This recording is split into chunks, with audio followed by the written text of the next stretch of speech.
Welcome back to Mets Daily. I'm your host, Jake Brown, at Jake Brown Live. Make sure you smash that thumbs up in the video. Hit that subscribe button below. We appreciate your support. We're over 2,350 subscribers. So keep subscribing, keep sharing, and keep following me at Jake Brown Live and scan that code. Become a Mets Daily Insider member, just $5 a month. Literally cheaper than a cup of coffee.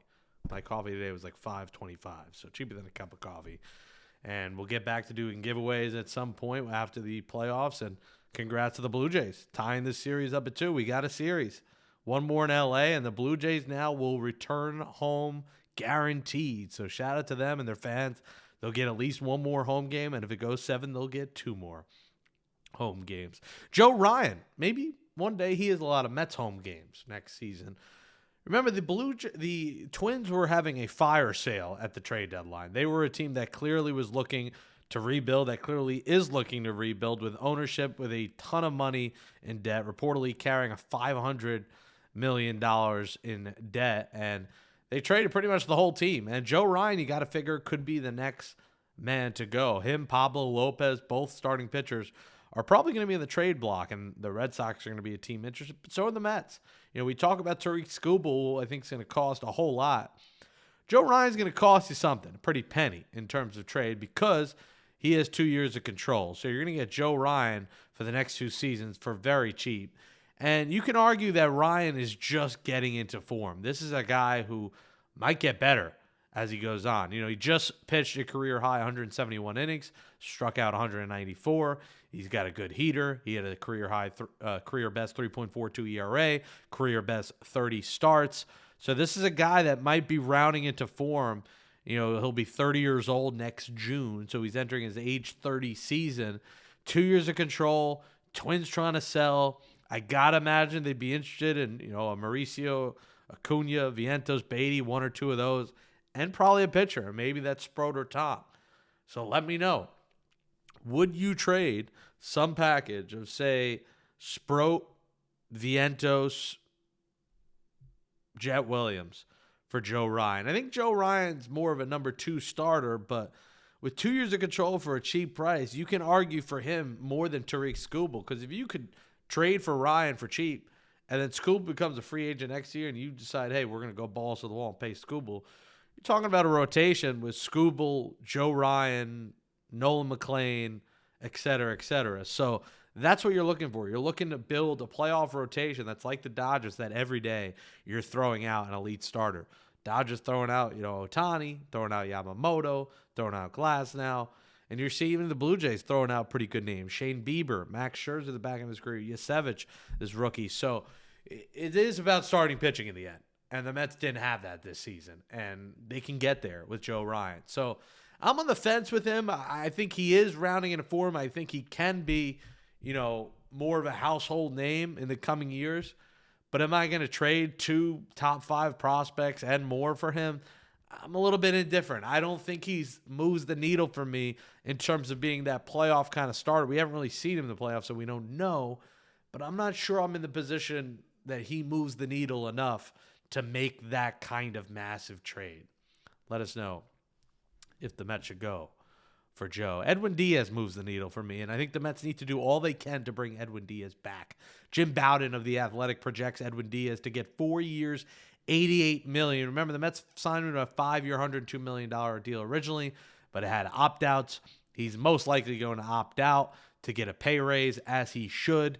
And if I'm the Mets, if it ends up being 488, 4 for 90, I think you got to get it done. When you look at the free agent market, the drop-off in closers is pretty significant. You know, the next name is Robert Suarez of the San Diego Padres. Remember, he is 3 years older, though, so he'll be 35 next season.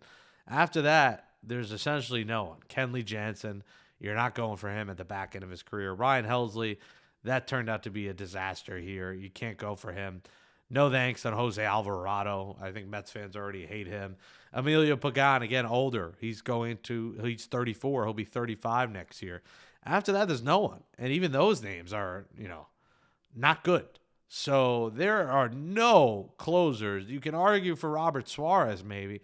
But again, do you want a 35-year-old closer? At least if you're signing Edwin Diaz, you have 3 years until he's 35. So you get 3 years of Edwin Diaz still in his prime. And I think he's just so significant to what the Mets are doing. I mean, a 1.63 ERA last year.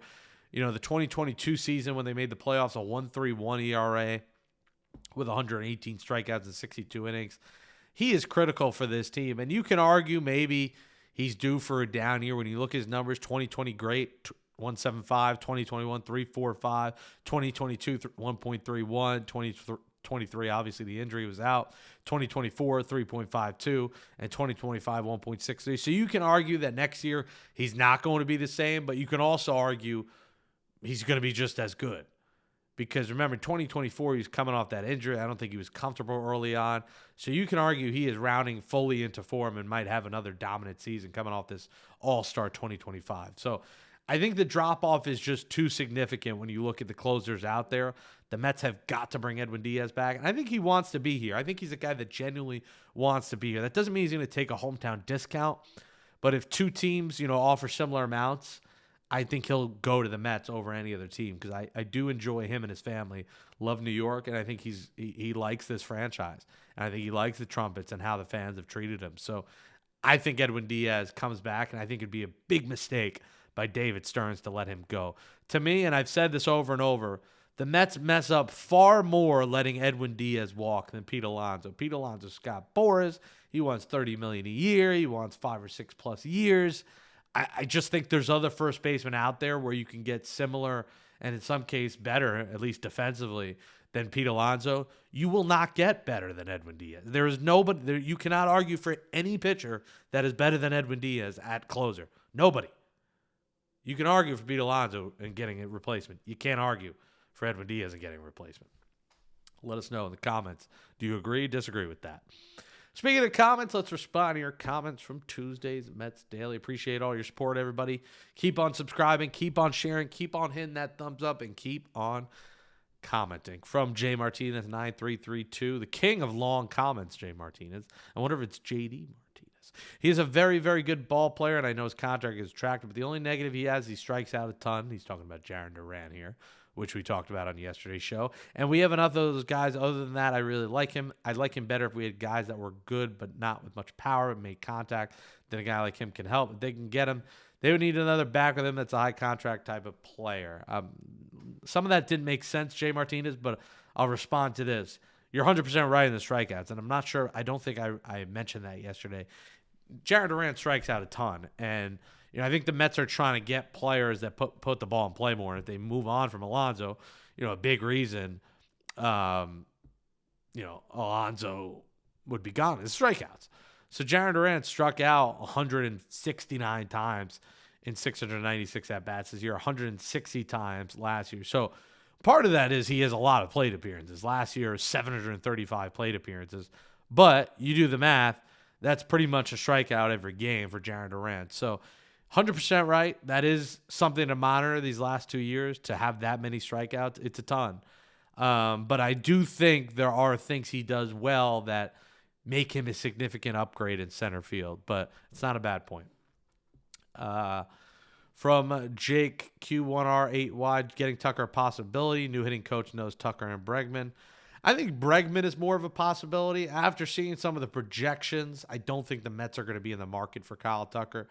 I think some of the projections, like from Jim Bowden, are saying 10 years, $400 million. And, those projections are rarely right, but they're usually somewhat in the neighborhood of what the guy's going to get. And I just don't look at Kyle Tucker as being a realistic fit financially for the Mets. But Alex Bregman maybe could be. But again, I don't know with him and Boras if he is either. Arcade Perfect Reviews said could be that he wanted a promotion, didn't get it. Yeah, good point. I'm talking about Antoine Richardson, but again, I don't know what the promotion was going to be. Was it going to be bench coach? Was he mad again that Kai Correa got it over him? I don't know. From Steve LFG Mets, give Richardson credit for Soto, but it stops there with Richardson as first base coach, 2025, 89%, 2024, 82%, 2023 before Richardson got there, 88.7%. The common denominators are larger bases and limited throws first. Yes, we mentioned that yesterday. I do think the rules and how stolen bases are up across the board have played a part in this. From NJ Builder 95, I want Hojo back in some coaching capacity. Why do the Mets disrespect their former players by not hiring them very often? I'd love some 86 on the Mets bench. Well, the issue is he's had health issues. Hojo's had a bunch of surgeries. I also don't think the Mets are really thinking with their heart here. You can't just bring back coaches because they played on the 86 Mets. And, I understand the philosophy. I understand the feeling. But, these guys don't have a ton of experience. The Mets, clearly something didn't work with Fonzie because Fonzie was the coach in the Mets system and they let him go. So clearly that means other coaches or players saw something that it didn't work with him. But you can't just bring back guys because they played for the Mets. You kind of need the smartest guys. I don't think playing for the Mets means that much when we're talking about good coaching. It might make the fans happy, but does it make the team better? And in the analytical era that we're in, you just know that's how it's going to be. They look at Kai Correa as an analytical coach, and a lot of the coaches now are, and that's what you're seeing in some of these sub-40-year-old coaches. They're not going to go with a guy with a lot of health issues. And by the way, would Hojo, with all these health issues, want to travel as much as he would have to with the Mets in 162 games? You can't guarantee that. So I just don't think the Mets want to go down that path. You're watching Mets Daily. I'm your host, Jake Brown, at Jake Brown Live. Smash that thumbs up in this video, scan that code, hit that subscribe, and keep on commenting as we read your comments. Couple more days left of the season, and then we enter free agency, and then this show's going to get crazy, folks. Every day I'm expecting rumors and updates and signings and qualifying offers, and we're going to have so much to talk about. So I'm excited. We got guests coming up. Stay tuned for our special guests. Beginning next week, we're going to resume our weekly guest segment on one day each week, maybe even two if we get excited. So thank you for your support. Keep hitting subscribe. Keep hitting that thumbs up, and keep following me at Jake Brown Live. Thanks for watching. Let's go Jays. Beat the Dodgers. And let's go Mets. We'll talk to you tomorrow right here on Mets Daily.